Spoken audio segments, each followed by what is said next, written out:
Do not be exasperated, Mesa. I am perched in the tree next to you. Are you speaking to me? Of course I am. Do not be alarmed. For I am a herald of the messengers of old, a deliverer of savory words. Please follow me, for your supplications have been answered today.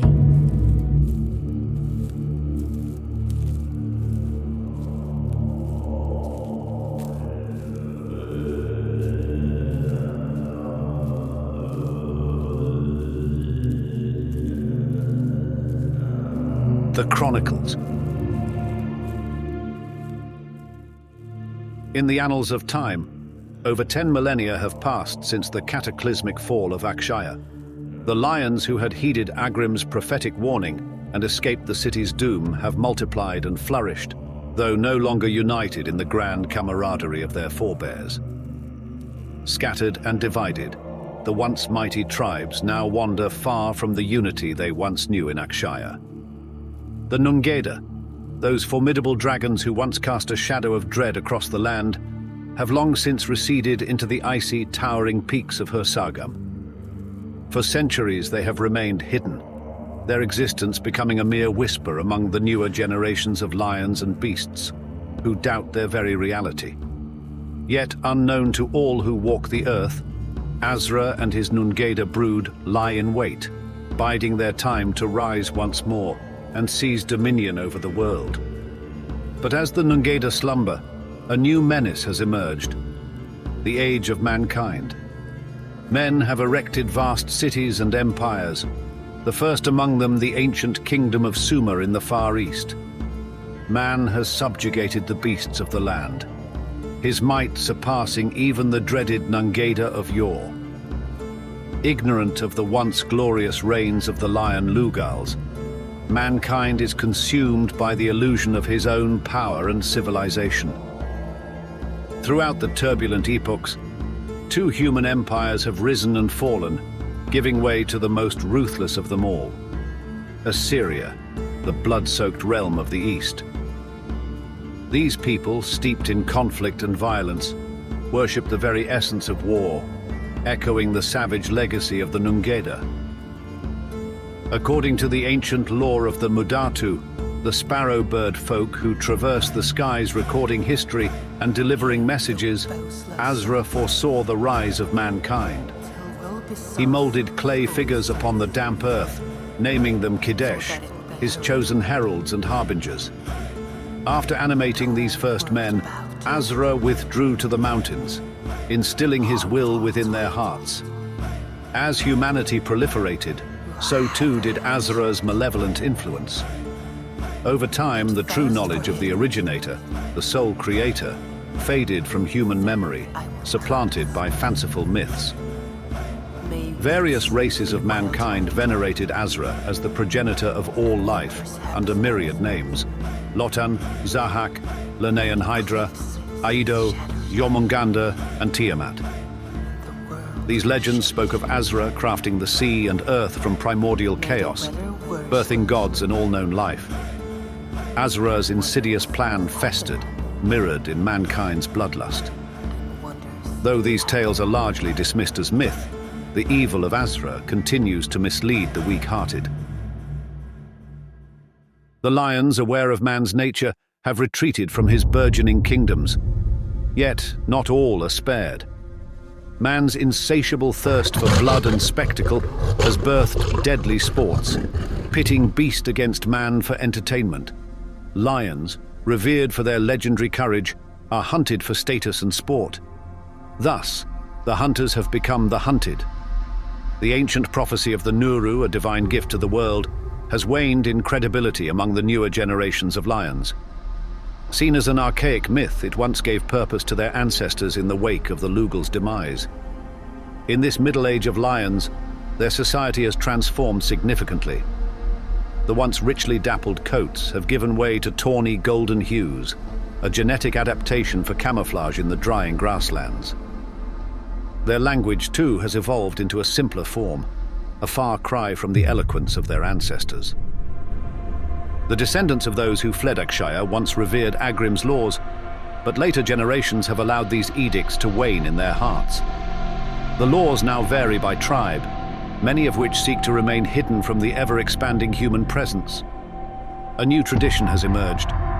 Young lions are expelled from their prides upon reaching 1 or 2 years of age to reduce competition and spread their lineage, forming new prides.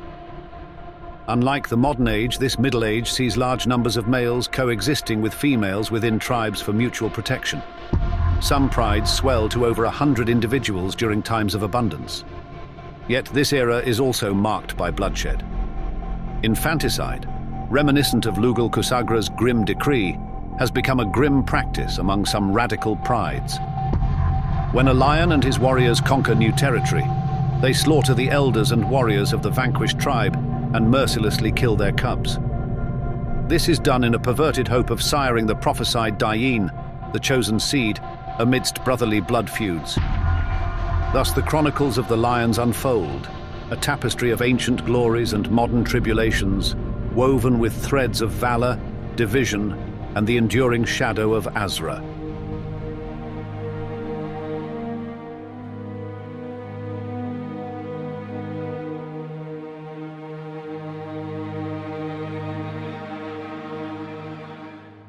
In the heart of an untamed wilderness, amidst the rugged embrace of nature's grandeur, Mesa, a figure of ethereal grace, ventures beyond the confines of her tribe. With each step, she traverses the rugged terrain, drawn inexorably towards the majestic silhouette of the ancient mountain, Adanu, towering high above the earth like a timeless sentinel. A profound silence envelops her as she arrives, a sacred hush that echoes the whispers of the cosmos. Nestled beneath the shadow of Adanu, she surrenders herself to the primal rhythm of the land, immersing in days of solitary communion. Here, amidst the cradle of creation, she finds solace in the depths of meditation, her spirit intertwined with the pulse of the earth itself. Within her, the essence of life stirs, a gentle reminder of the miracle yet to come. Her womb cradles a precious promise, a cub yet unborn, a beacon of hope amidst a world fraught with division and discord. With each breath, she invokes the presence of the originator, a celestial symphony woven into the fabric of existence. In this sacred sanctuary, Mesa's fervent prayers soar like a melody carried by the wind, reaching out across the vast expanse of time and space. She beseeches for unity, a luminous thread to weave together the fractured tapestry of her people's destiny. Please, Lord, hear our call, for your Sarumki lay in turmoil. Do bring us the Dayin once spoken of centuries ago when our tribes were united. One day, Mesa is interrupted by a bird flying swiftly past. It's a beautiful owl with buff markings on her wings and a heart-shaped facial disc. The owl speaks in a soft voice. Do not be exasperated, Mesa. I am perched in the tree next to you. Are you speaking to me? Of course I am. Do not be alarmed. For I am a herald of the messengers of old, a deliverer of savory words. Please follow me, for your supplications have been answered today. The owl takes flight, soaring up the mountain with Mesa following. 2 days pass, Mesa bravely climbs the immense mountain. She finally finds herself atop the cold mountain. The owl lands on a large rock beside Mesa. Mesa is given the owl's visual capabilities and is now able to see great distances. The owl points her wing toward the edge of the mountain. Look down, Mesa. Behold the past. Mesa bravely looks downward, beholding the old region of Akshaya. The region appears charred by fire, grass, moss, and weeds have overgrown the small cave homes. Here once laid the kingdom of Akshaya and its temple cave. Centuries ago, this city belonged to your forefathers. But because of disobedience and persistent arrogance, it is now barren, and the line of kingship is no more. The Nungeda were allowed control over all Akshaya. The owl now shows Mesa present-day Akshaya. The region is still barren, but even more black and overgrown from centuries of corrosion. The messenger Agrim gave word to me many ages ago to come to you, saying, "You shall give birth to a cub, and he will indeed be the first of callers, the Diyeen. He and his kind will be the blessed and most notable of all Sarumki, and you are to call your cub Darius. No longer will there be a need for Lugals or priests, for to the Diyeen the duties of messenger shall fall, but he will not be a messenger as was Agrim, who was of a higher status. Nevertheless, he will be calling Sarumki back to unity. The unification of all the tribes by heart and mind shall come with the rising of your cub. You must teach him the law from the sacred writings that are etched into your consciousness. These words should stand before him like a torch in the night. Keep the laws before your cub throughout the time he is under your care. Do know this, along with his unification of the tribes, he is to also guide and protect the Nuru." Mesa looks at the owl, bewildered. Was that not only a legend of long ago? I was told this story when I was a cub by my mother as a nighttime tale. Can it really be true? Is the originator like his creation that he would lie to you? The Nuru is indeed a gift to the world. It will communicate to both beast and man. It will go with your cub to these very mountains, and here it will begin what it was sent to do. Have faith, Mesa. Why have I been chosen? Ease your doubts and fears and remain courageous and strong, for you have been chosen well.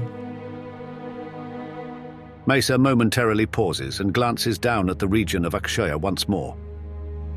What is your name, so that I might tell my cub of the one who spoke these things to me? My name is inconsequential. I am but a lowly herald. The owl then reaches behind her, and with her beak goes into the small sack on her back and throws down a small glass vial to Mesa. Be careful, for death surrounds you. The times are more perilous than ever. Many tests will come to both you and your cub, but if you continue to follow the path set before you, you shall be victorious. Mesa looks at the owl with a confused glare. Would Agrim be centuries old now? Can Sarumki really live that long? And what of you? All things are by the originator's mercy. When he calls for your end, thus shall it come. But if he so allows for your continuance, so shall that be as well. After that, the owl turns and takes flight high into the air, finally disappearing into the distant sky. Mesa suddenly feels a renewal of stamina and pride. She quickly runs down the mountain. It is night when Mesa arrives, but on arriving she is horrified to see her mate, Safi, lying dead in a patch of tall grass just outside the tribe's territory. My dear mate, oh, how I wish you were here to share the joy of what was told to me of our unborn son. May you now have peace until called on that day of finality. Suddenly she hears a roar deep into the territory of her pride. It was the unfamiliar roar of intruding male lions. She creeps closer toward the roar, until coming atop a large, inconspicuous hill overlooking the vicinity. To her dismay, she beholds all of her pride in disarray due to the unjustified invasion of their brother pride, Fardan. Suddenly she feels a surge of anger and determination coursing through her veins. With unwavering resolve, she vows to protect her pride at all costs. As she prepares to confront the intruders, a chilling thought crosses her mind. What if Fardan's invasion is just the beginning? Are other prides joining the attack? With her heart pounding and adrenaline fueling her every move, she takes a deep breath and heads toward her pride, ready to face the unknown and fight for the survival of her family. The fate of her pride hangs in the balance, and only time will reveal the outcome of this epic clash of lions.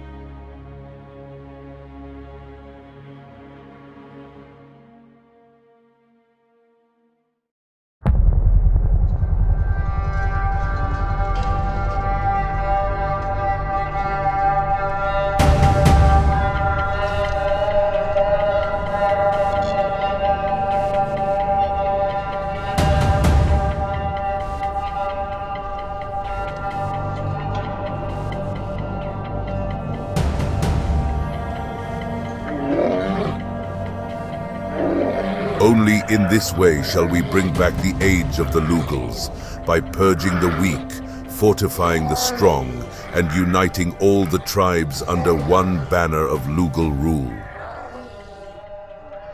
These are the words of Zafir, the new ruler and Abinag over the Ardak tribe. The Abinag, or chief, the sole ruler, controls all of one tribe, and delegates the laws to his elders to propound unto the prides. His words usher a dark age in Ardak's lineage. Zafir, once High Elder, sought control over the tribe due to pride conflicts between him and Rushdie, the now deceased Abinag. Sinister roars fill the night's air, creating a sense of panic in the large number of birds that infest the trees, which in turn they scatter, fluttering aimlessly into the night sky. It is the sound of victory uttered by Amir, Azam, Tamir, and Zafir, the successors of the Oran Pride. With force, they charge in and take over the Pride after patrolling for over 5 weeks, killing the old ruler's Rushdie, his offspring Safi, who was Mesa's mate, and all males loyal. Oran lies north of the Adanu and Low mountain ranges. It remained pure and separate for quite some time. With the help of 10 loyal fighting lions, Zafir, who originally comes from the Pride of Fardan, Oran's brother Pride, gains dominance and rule over both prides.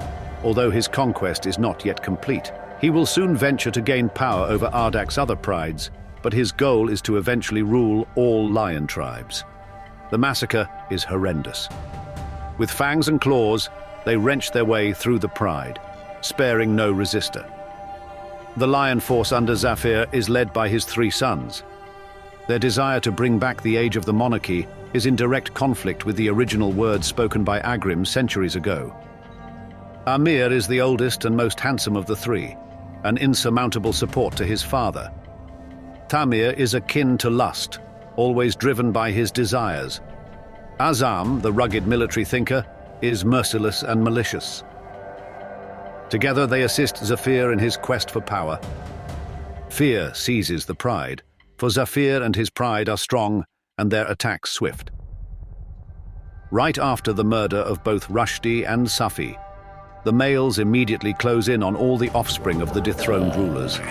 The mothers hide their cubs in holes dug into the earth, under their cave dwellings in an attempt to save their lives, but to no avail. The invaders manage to find the hidden cubs, dig them out, and viciously tear them apart. Unknown to the new rulers, Mesa, carrying the cubs of Safi, watches from atop a large hill. She's already 1 month pregnant, witnessing the brutal massacre of the lion cubs. Her heart breaks as she witnesses the destruction of innocent lives. Mesa later joins her distraught family to provide comfort, attempting to blend in without much notice by the new pride rulers. Her grief and determination to protect her unborn cubs drive her every action. One day, Naza, a stunning lioness with a beautiful tan coat and deep, expressive eyes, found herself pondering the peculiar behavior of her sister Mesa. Despite being older, they were always close in age and had been an unwavering source of support for each other. They shared everything and never kept secrets until now. Naza couldn't help but notice that Mesa had become distant and standoffish lately. Both lionesses had suffered greatly from the takeover by Zafir and his sons, losing much of what they held dear. However, Naza's concern grew, seeing Mesa was clearly pregnant due to her extended belly, while attempting to stay away from the peering eyes of their conquerors. The entire pride was still reeling from the hostile takeover, and while most lionesses quickly fell in line with the new regime, there were a few who remained loyal to the old ways under Rushdie and Safi. Despite the turmoil, Naza couldn't shake her worry for her sister and the unspoken burden she might be carrying. Mesa, Yes, Naza. where have you been? I see you one day and the next 2 days you disappear. But then you arrive again, into the pride, as if you never left. What are you up to, sister? Do not worry about me, Naza.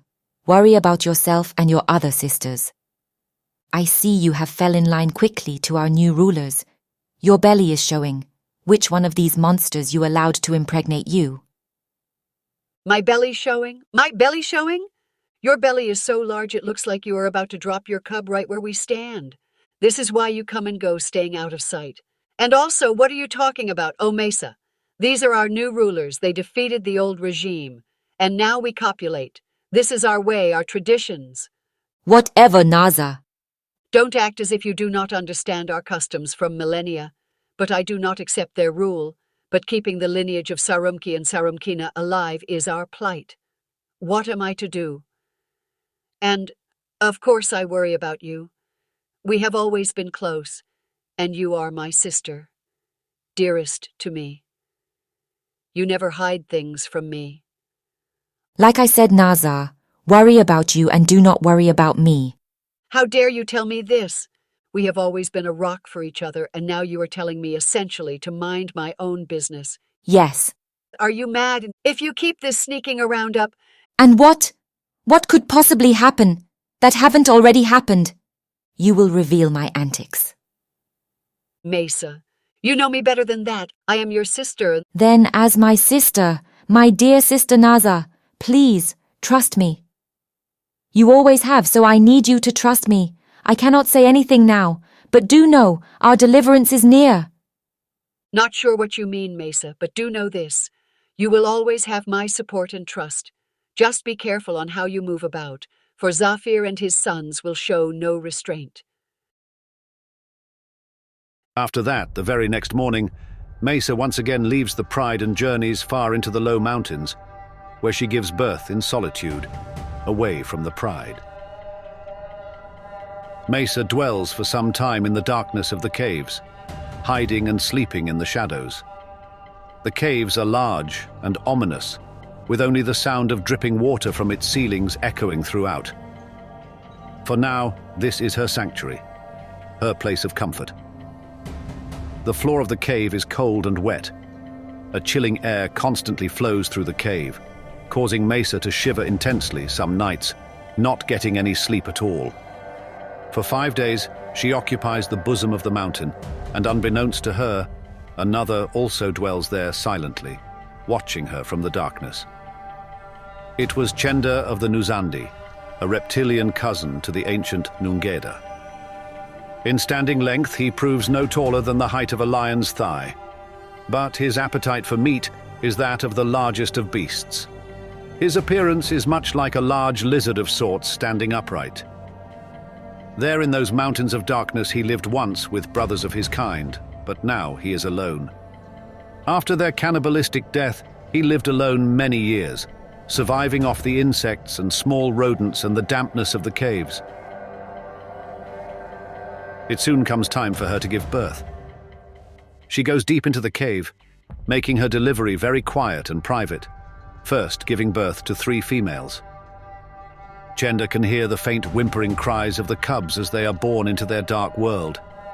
He slowly moves in toward the whining sounds, climbing down the mountain toward the cave on the ground where Mesa is giving birth. Hearing the cries of the newborns intensifies his taste buds. Saliva builds up in his mouth, dripping profusely from his teeth as he anticipates fresh meat for the night. Farther into the cave he creeps, remaining silent but ever vigilant. Chenda possesses remarkable eyesight in the darkness. In a moment of sinister opportunity, darkness cloaks his intentions as he lunges forward with ruthless precision. Time seems to stand still as his sharp claws snatch away one of the precious newborns, leaving Mesa paralyzed with shock and disbelief. The air thickens with an eerie silence, the weight of the stolen innocence hanging heavily in the night. Mesa's heart pounds in her chest, her instincts screaming in terror as she tries desperately to comprehend the unthinkable. The loss of her innocent cub is a searing pain that rips through her soul, leaving behind a void that can never be filled. The bond between mother and cub, once so pure and unbreakable, has been shattered by a callous act of cruelty. Come, thief! Fight me, you coward! The predator, now reveling in his triumph, disappears into the shadows, leaving Mesa trembling in grief and anger. Her eyes, once filled with warmth and love, now burn with a fierce determination for justice. The protective instincts of a mother, fierce and primal, surge through her veins, igniting a fire within her that cannot be extinguished. Ha ha ha! You are in no position to fight me, cat. These are my mountains, my hills, my caves. I dwell here, and the night is my friend. I've never feasted on cat flesh before, but, delicious indeed. Helplessly, she snarls angrily, searching around where she lay, helplessly exhausted over the ordeal of giving birth. She can hear the ripping flesh and crunching bones of her new cubs between Chenda's insistent jaws and teeth. Coward serpent, come and face me! The taste of newborn flesh, tantalizing. Unable to save her cubs, Mesa staggers out of the cave, cubless.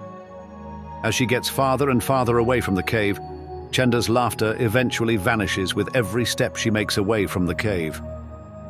In the depths of her weary journey, Mesa stumbles upon a dense thicket, a sanctuary of tangled bushes that promises temporary respite. With every ounce of strength drained from her, she collapses onto the unforgiving ground, succumbing to the weight of her despair.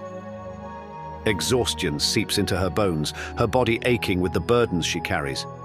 As the night unfolds, its darkness swallowing her sorrows, Mesa drifts into a fitful slumber. Dreams, a fleeting escape from the harsh reality, dance through her restless mind, offering fragments of solace. Time slips away, and with the first rays of morning, a feeble light pierces through the dense canopy of leaves. Slowly, Mesa awakens from her troubled sleep, her eyes heavy with weariness. But as her gaze adjusts to the newfound day, a sight unfolds before her that defies all expectations. Nestled against her side, suckling from her nourishing teat, is a miracle born under the cloak of night. A fragile cub, smaller than the others, adorned with a coat of fiery red, gazes up at her with innocent eyes. A surge of joy surges through Mesa's weary body, a spark of hope that reignites the fire within her. She is filled with awe and wonder at this unexpected gift, this late-born cub who defies the odds. In the face of despair, a glimmer of light emerges, illuminating the path ahead.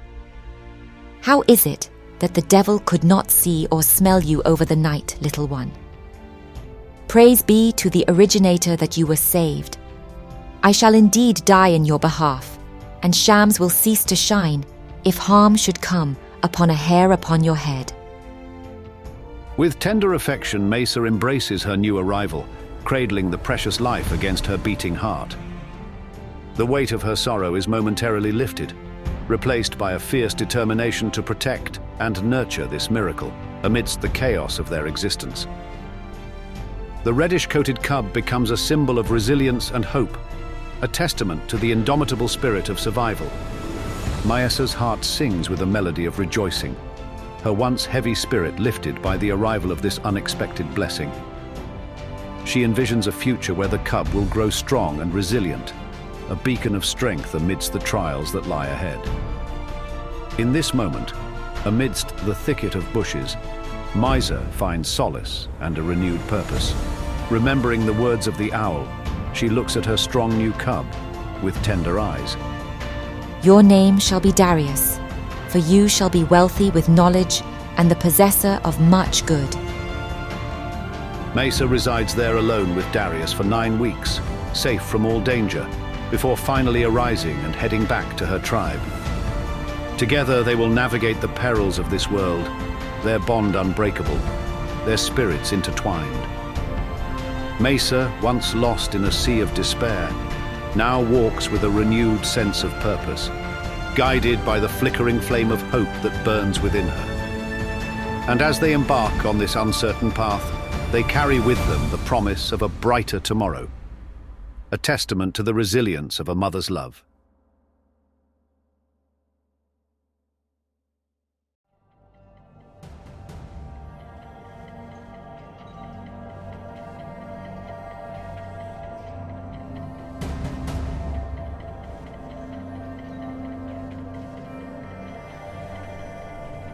Returning to the pride, a weary lioness, her sides bulging from recent motherhood, trudges along.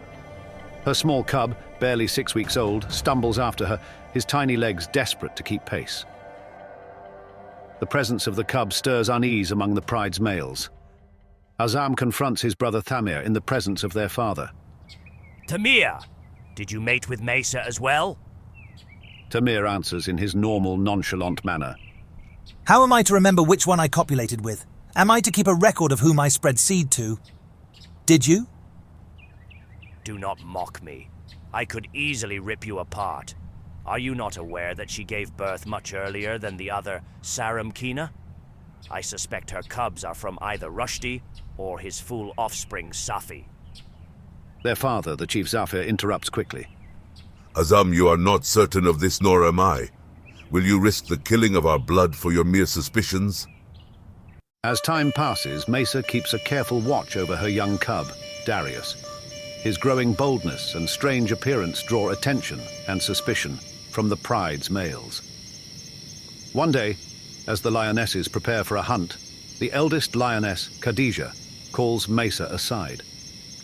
Khadija, though frail and blind, has the rare gift of visions, a trait bestowed upon certain lionesses by the originator. She summons Mesa to her side, her voice echoing in the stillness of the twilight. Come, my daughter. There is much for me to tell you. Darius is the cub of Safi. No, mother, he... Silence, old cub. This I am sure of, though your cub heralds forth a new age, he proves to be the will spoken of centuries ago. His remaining here will be his death. More is required of him. He must and will leave. Khadija, mother of dreams, I respect your sight and seek guidance, but why do you tell me such things? The death of my cub.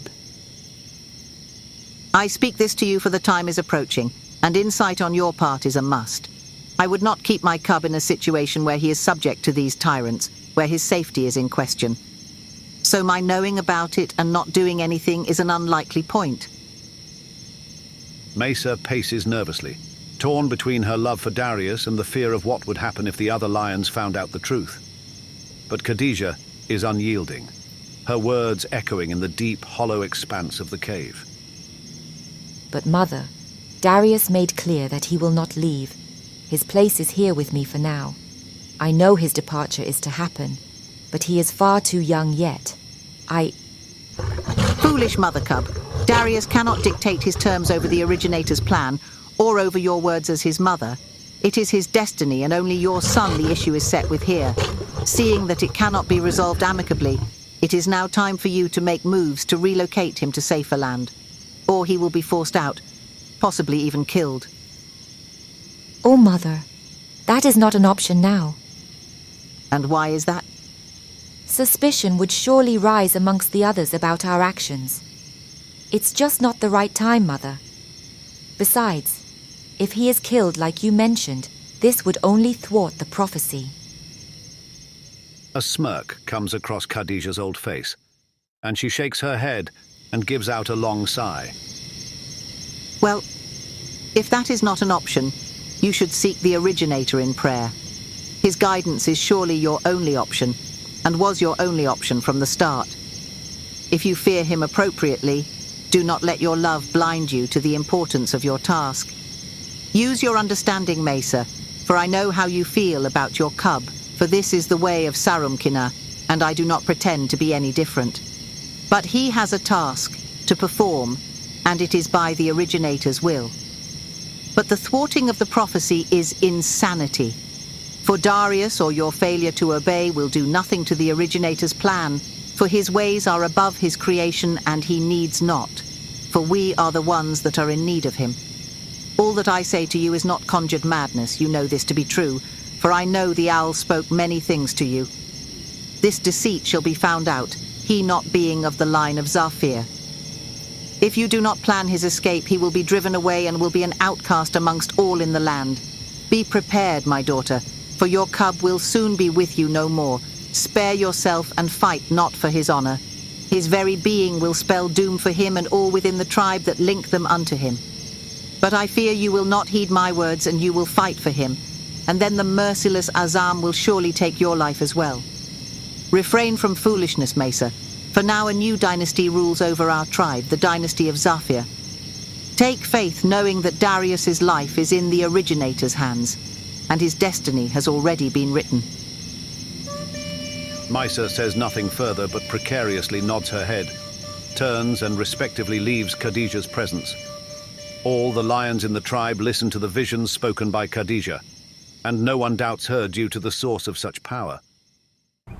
Upon reuniting with the pride, Mesa is confronted by her sister Naza. What words did Khadija speak with you?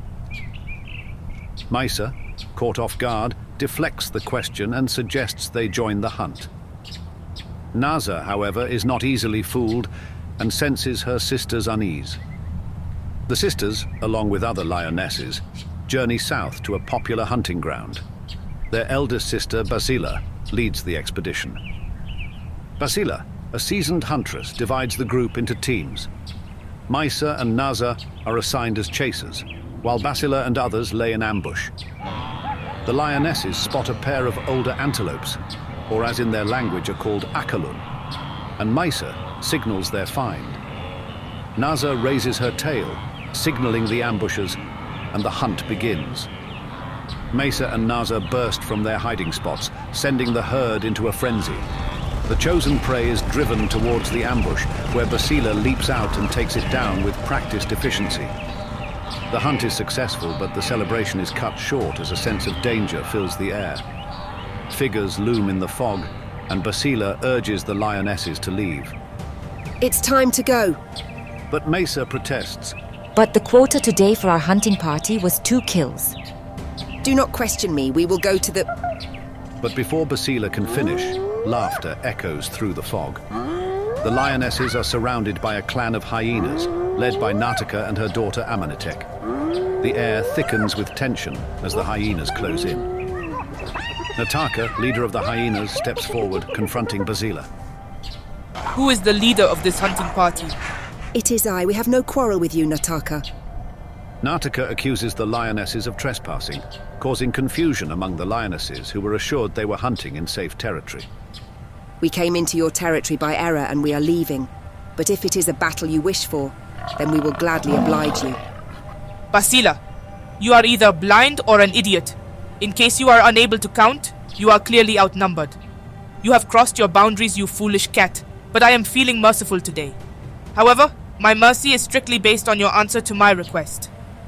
What is your request? I know some of you whores care for cubs at home, and as a mother, I do appreciate and understand the nurturing value.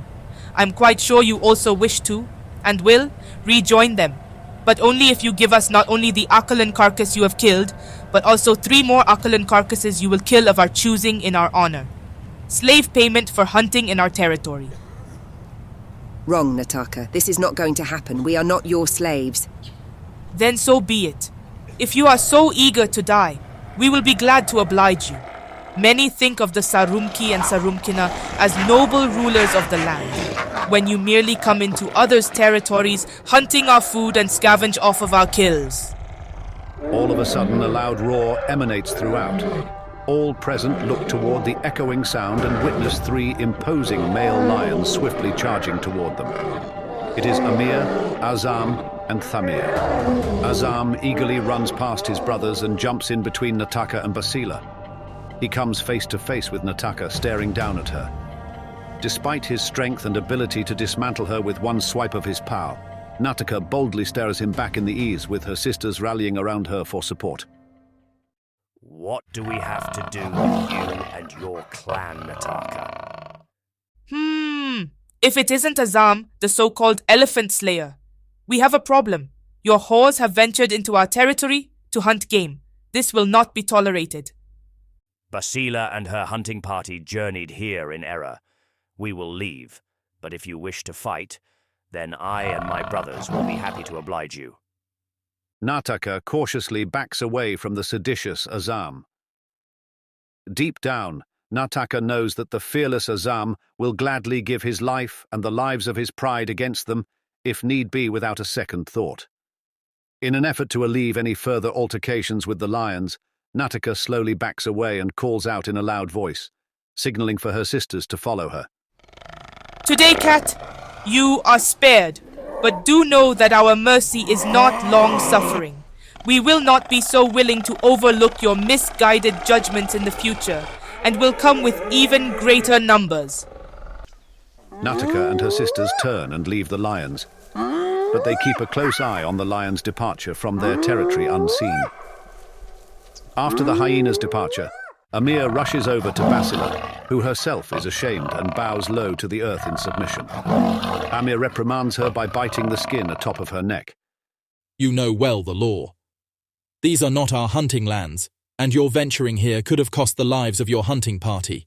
If you ever try this again, you will surely pay with your life. Immediately the lions leave with the carcass. Basila lags behind with her head bowed in humiliation and shame.